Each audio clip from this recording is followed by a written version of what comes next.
Welcome back everybody, I'm Evan, and today I've got some Scout spam to add to my list.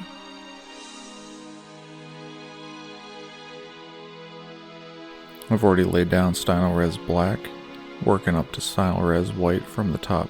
It gives me a little bit of dimension to work on, and it's a good place to start. For these Scouts cloaks, I'm going to start out in Camo green, fairly appropriate color, and then slowly add golden yellow as I work closer to the top. And when I get to the very top, I'm going to put in bold titanium white and really push the highlight.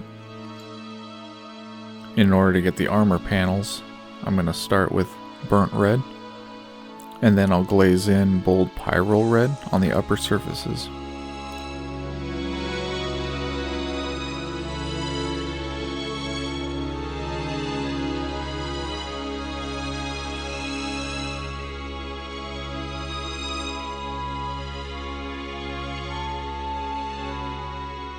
For all the leather straps and boots, I'm going to start with a base coat of a light umber.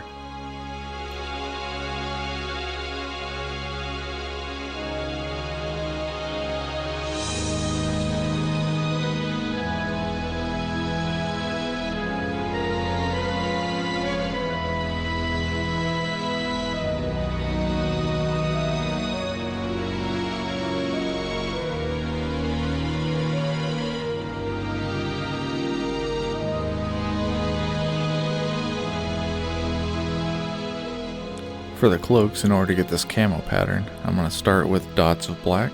On top of that, I'm going to lay down spots of light umber, and then finally light ivory inside of the light umber. Here I'm mixing my coal black and my bold titanium white into a lighter and lighter shade of gray, trying to get some definition and to brighten up the upper surfaces that would be catching the light.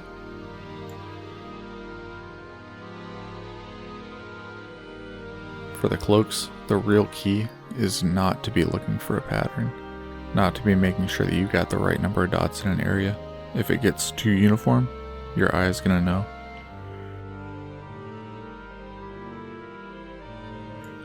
For the skin tones, I started out with light ivory. I want these to be fairly bright, coal black-eyed, vampire-looking guys.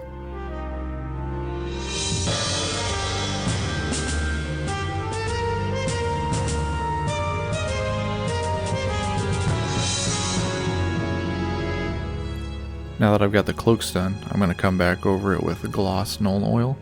This is going to sit into the recesses and the folds of the cloak, giving really good definition and really pushing the 3D look.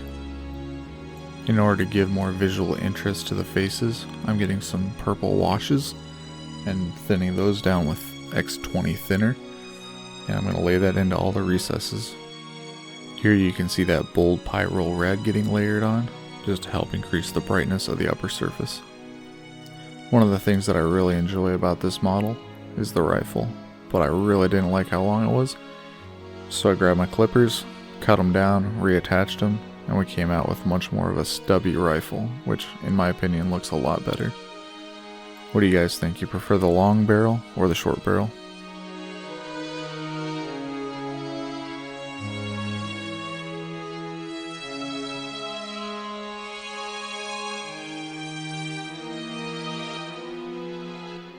Since I put the wash over the cloak, it dulled everything down a bit, so I just came back in with light ivory and picked out a couple areas inside of each spot.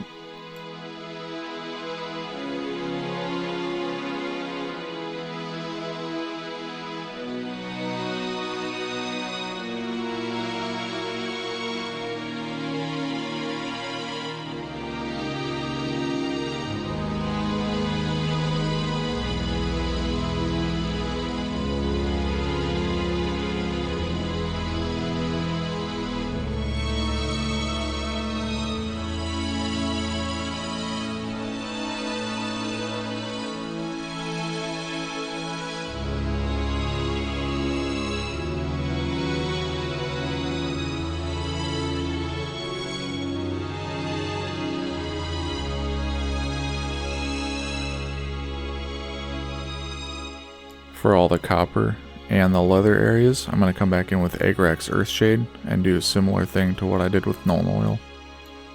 Apply it liberally, Make sure it seeps into the recesses and doesn't pool on the surfaces.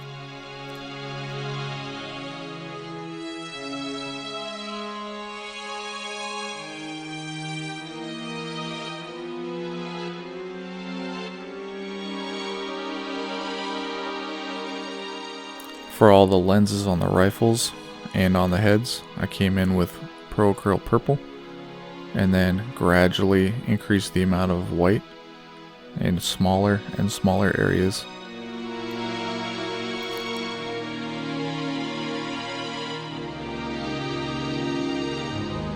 And in order to get these scouts to match their terrain a little bit, I put pigment down on the terrain and on the scouts' boots.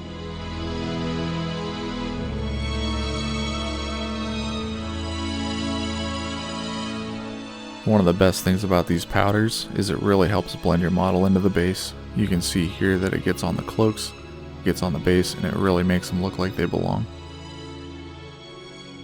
This is one of my favorite steps right here, getting the black on the rim. At this point you know it's done and you're just sealing the deal. Time for these initiates to go behind enemy lines and prove their worth. Maybe someday these guys will be full-fledged battle brothers. But until that day, spam, spam, glorious spam. I hope you've enjoyed this one. If you found anything really useful out of the video, or if you got questions or comments, go ahead and put them down below. And I'll see you in the next one.